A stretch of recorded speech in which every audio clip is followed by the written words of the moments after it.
Class साहब, इस पर आपका क्या टेक है? आपको नहीं लगता है कि ऑपोजिशन के जो रहनुमा उनमें और एक खलबली मच जाएगी और परेशानी हो जाएगी?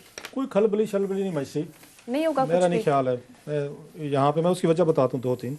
एक तो पहले ये देखें, दुनिया का वाहिद मुल्क होगा, ज़रा करप्शन का लेवल देखें। 124 नई, 120 है, 124 हैं, 120 120 नई अदालतें सिर्फ अकाउंटेबिलिटी करप्शन केसेस के लिए। 120 ऑलरेडी मेरा ख्याल है उसमें 2-3 डजन एग्जिस्ट करते हैं। 150 के करीब खसूसी अदालतें यहाँ पे बन रही हैं जो करप्शन के केसेस को ज़रा देखें कि लेवल कहाँ तक चला गया है इस मुल्क की। और माशाल्लाह कितने हम सारे नेक भी हैं, ईमानदार भी हैं, सारा कुछ है।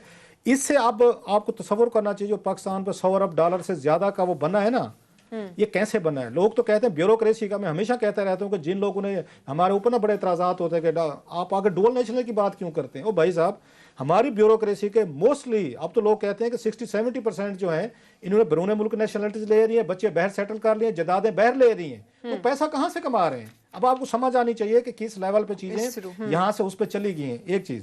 अब दूसरी चीज़ जो थी इसमें जो ये मज़े की आ रही है कि इनको जल्दी से, अभी आमिर साहब ने नायब पे बात की, मैं नायब के साथ साफ ज़रूर के हमारे भी सोर्सेज आमिर साहब हर किसी के होते हैं, उनसे बात करो तो they come out with a different picture. ये सारा कसूर नैब का भी नहीं है, सारा कसूर प्रोसिक्यूशन का भी है, सारा कसूर ये नहीं है। एक तस्वीर बना दिया गया है, क्योंकि हमारे मीडिया में मोस्टली मादरत के साथ बड़े ताकतवर एंकर्स हैं, दोस्त हैं हमारे, इनमें से अक्सर ने कभी यहाँ पे इन्होंने फाइनेंशियल क्राइम्स की या इन्वेस्टिगेटिव स्टोरी स्कैंडल ब्रेक ही नहीं किया ना। इन्होंने फाइलें पढ़ी हुई, मैं सबकी नहीं बात, 3, 4, 5, 6 अच्छे जर्नलिस्ट भी हैं, मोस्टली जो है वो पॉलिटिकल कमेंटेटर हैं। वो सुनते सुनाते उनको जो भी कह देगा, हाँ जी छोड़ो जी, प्रोसिक्यूशन की तैयारी नहीं थी, वो देखें जी इसमें इन्वेस्टिगेशन ठीक नहीं, कभी किसी ने कोई फैसला नहीं पढ़ा होगा, कभी इन्होंने किसी ने फाइल नहीं पढ़ी होगी, कभी इन्होंने इंक्वायरी रिपोर्ट्स नहीं पढ़ी होंगी, और कभी इन्होंने सबूत देखने की कोशिश ही नहीं की होगी। लिहाजा जितने भी फ्रेंडली लोग आते हैं इस वक्त, सबसे ज़्यादा नैब के जो अक्यूज हैं वो टीवी चैनल पर बैठे हुए हैं। वो नैब में दिफा कर सकते हैं, नहीं कर सकते, अदालतों में जय न दें, अपने आप को टीवी चैनल्स पे उन्होंने क्लीन चिट्स उन्होंने सबसे ले लिए।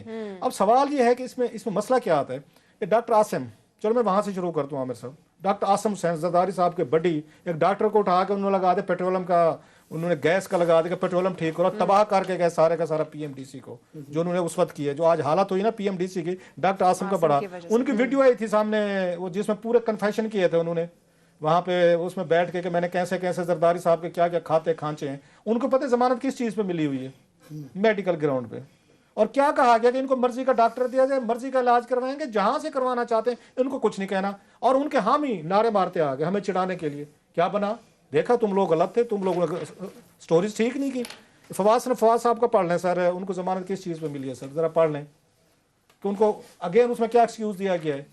अब थोड़ी सी मादरत के साथ जरा ये भी देख लें कि जिन लोगों को आप जमानतें ले रहे हैं, जिन लोगों को आप वहाँ अदालतें वो कर रही हैं, मान लेते हैं कि सारा कुछ वो ठीक कर रहे होंगे, उनके सामने आप ट्रांजेक्शन, ये वाइट कॉलर क्राइम है। जजेस को भी थोड़ी सी, मेरा ख्याल चीफ जस्टिस साहब ऑफ पाकिस्तान को ये भी देखना चाहिए कि स्पेशल कोर्ट्स के अब आपने जस्टिस लगाने हैं, जजेस लगाने हैं 120, जो उसका मेरा ख्याल है उसका बजट बताया जा रहा है 2 करोड़ और 28 लाख रुपए एक पे लगना है सर, एक पे, हाँ, तकरीबन 2.5-3 अरब रुपया साल का। मुझे ये सवाल पूछना है कि आप किसी जज को लगा रहे हैं इसका अकाउंटेबिलिटी कोर्ट का, मैं जो फ्यूचर में लगने हैं, क्या आप ये देख रहे हैं कि उन्होंने व्हाइट कॉलर क्राइम का, उनको पता है कि कैसे इसको हैंडल करना है। इन केसेस को दुनिया भर में एक्सपर्ट होते हैं, आपने बैठ के आपको अंडरस्टैंडिंग है ये कोई कत्ल का 302 मुकदमा तो नहीं है, 2 गवाह लो, हाँ जी आपने गोली देखी जी देखी, पिस्तौल देखा जी देखा, हाँ आपने इसको ठाटा जी मैंने देखा, हाँ फांसी लगा दो।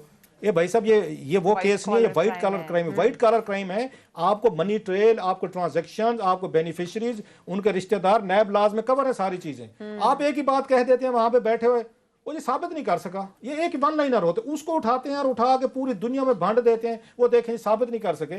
सो हजूर एक्सीलेंसी, अगर आप इसी तरीके का ये जुडिशरी और भर्ती करनी है, जिनको व्हाइट कलर क्राइम का नहीं पता, उनको फ्रांसिक ऑडिट का नहीं पता, उनको इनकी कि मनी ट्रेल को कैसे यहाँ पे साबित किया जाता है, सर्कमस्टांशियल एविडेंसेस क्या होते हैं, तो फिर अल्लाह के फजल से इस पे भी फातिहा पढ़ लें सर। जितने केसेस आपने खोले हैं ना नैब चेयरमैन साहब ने, इनका अशर भी वही होगा कि आचीमा की तरह ये फिर आएंगे विक्टी बनाएंगे, ये शहबाज शरीफ साहब के विक्टी, सारी चीजें वो साबित कर चुके हैं कि ये देखें इस अकाउंट पे, मतलब फवाद का देखें, मतलब वहाँ ब्रिगेडियर ये क्यानी साहब थे, जनरल क्यानी साहब के भाई हैं, उन्होंने इनके फैमिली के लोगों के अकाउंट्स में पैसे भेजे हैं, ट्रांजैक्शंस हैं इनकी फैमिली के लोगों को। तो वहां पे पता क्या पूछा गया, कहते हैं इनके अकाउंट में ट्रांजैक्शन नहीं हुई, तो लिहाजा इनको क्यों पकड़ के रखा हुआ है। अब इसका क्या हाल है मुझे बताएं भाई, मैं अपनी फैमिली के नाम पे पैसे ट्रांसफर करवा लूँ, मैंने तो नहीं किया, उनसे पूछे। अच्छा उनसे भी नहीं पूछा जाता, फिर उनसे पूछ लेना का भाई साहब आपके अकाउंट में 4-4 करोड़ रुपया कैसे है, फवाद के भाई के, उसके मिसेज के और भाभी के अकाउंट में कहाँ से, और वो भी जनक क्या नहीं का भाई सब क्यों भेज रहे हैं पैसे। ये होते हैं आपके, ये वाइट कलर क्राइम होते हैं। लिहाजा मेरी चीफ जस्टिस साहब से बड़ी रिक्वेस्ट है इज्जत के साथ, हजूर अगर आपने ये क्राइटेरिया नहीं देखने ना तो फिर मेहरबानी फरमाए इस कौम के 3 बिलियन रुपीस ना खर्च करवाएं। जैसे दाल दलिया लूला लंगड़ा काम चल रहा है ना मौजूदा से, कभी बंद कर दिए भाई। अगर आप वहाँ एक्सपर्ट नहीं लाएंगे, अगर अच्छे इस तरह के जजेस नहीं आएंगे तो फिर मेरा ख्याल है 3 लाख रुपया ना जाएगा।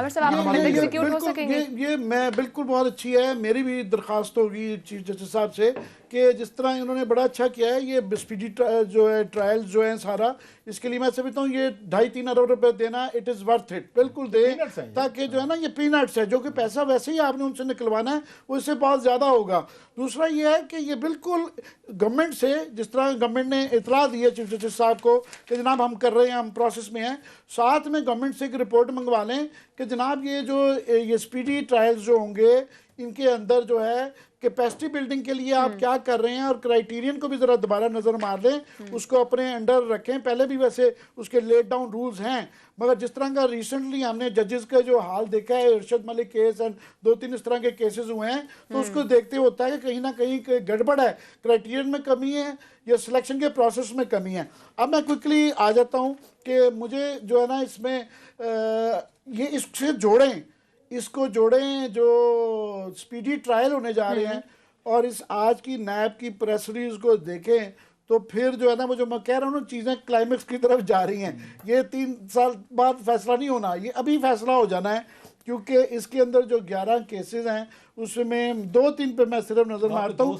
आपने जेजेवीएल के इकबाल जेजेवीएल का आपने जो ही डॉक्टर आसिम का नजर जिक्र किया ना, मैंने फौरन ऐनक पहन के ना इसके ऊपर डाला कि उस जेजेवीएल के केस में उनका नाम है या नहीं है। तो ये आसिम इफ्तिखार जो है, ये आसिम इफ्तिखार कोई और है। जेजेवीएल का केस डॉक्टर आसिम के साथ डिफरेंट है। ये जो केस इन्होंने नया बनाया ना फसी पे और उसके बाप इकबाल जट अहमद पे, ये मनी लॉन्ड्रिंग का केस है। उसमें मनी लॉन्ड्रिंग में डॉक्टर आसिम हुसैन नहीं है। डॉक्टर आसिम हुसैन एक और वारदात में है, वहाँ पे उनके साथ शामिल है, एलपीजी रिलेटेड है, गैस के इश्यूज हैं, वो डिफरेंट है। अच्छा, ये वो रिपोर्ट ये वो केस है, मैंने नहीं पढ़ा, जो आसिम हुसैन है, मैं रिपोर्ट करता रहा हूँ, वो डिफरेंट है, जो हैदराबाद के वो और है, कराची में हुआ। नहीं वो और है, ये आज जो आपका मनी लॉन्ड्रिंग का है, ये मनी लॉन्ड्रिंग हमने की हुई है, ये कराची से जो हुआ था, और ये भी इन्होंने अपनी फैमिली के लोगों पे की हुई है। कल को नैब इनकी फैमिली के लोगों को पकड़ेगा ना तो पूरे मुल्क में रौला पड़ जाएगा कि यहाँ पे चादर और चादर आमदनी उतनी नहीं थी जिसके अंदर जिससे ज्यादा बाहर पैसे भिजवाए गए थे। आमिर साहब 250 बिलियन रुपीस की ट्रांजैक्शन है। ये जो स्टोरी है, एक तो नैब वाले अल्लाह के फजल से ये भी उतना ही बताते हैं लोगों को, गैस करो।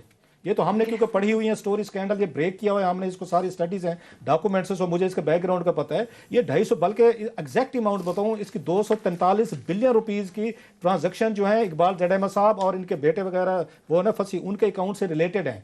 और मजे की चीज़ है, इकबाल जट अहमद साहब ऑलरेडी इस पर गिरफ्तार भी हुए, नैब की कस्टडी में रहे, और आपको पता है नैब इनको 7 स्टार में रखता है। आम आदमी को ये आपको याद हो हथकड़ी के साथ डेथ हो गई थी प्रोफेसर की, यूनिवर्सिटी का सरगोदा का था, कौन सा था, उसकी हथकड़ी उस बेचारे की पहनी हुई, उसकी डेथ हुई। इन्होंने ये भी जालिम लोग हैं पूरे के पूरे। डॉक्टर शायद बेचारे को हथकड़ी लगवा दी थी, इसको लगवा दी, वो तो खैर एफआईए का केस था, वो नैब के खाते में नहीं डालते हम, वो वहीं पे इल्जाम दे जहां बनता है। इन्हों के जुल्म देखें सर, वहां पे उसको हथकड़ी के साथ लेके मरवाया इन्होंने। इकबाल जट अहमद साहब हूँ, जरदारी साहब हूँ, हमजा साहब हूँ, शबाज शरीफ साहब हूँ, शायद खकान अब्बासी एंड कंपनी, इनको 7 स्टार मिलता है। मरियम नवाज साहब हूँ, मिलना चाहिए जनाब। बड़े लोग हैं, जैसे आजकल कैप्टन सफदर जैसे बंदे के लिए पूरा मुल्क हैंग होकर रह गया कि जनाब गिरफ्तारी क्यों हो गई, पकड़ क्यों। यहाँ पे हमारे गाँव का खुदाबश कसाई हो, इन्होंने पुलिस ने घसीट के आपको 6 महीने पता ही ना चले कि वहां पे उस पे किधर गए हैं सर। बहरहाल आई एम सॉरी, मेरा लंबा हो गया केस वो है। उसमें मजे की बात, और इसकी जमानत ग्राउंड के इसकी जमानी हेल्थ ग्राउंड पे लेने के बाद वो हर जगह तकरीरें करते नजर आते हैं, सेमिनार कर रहे हैं,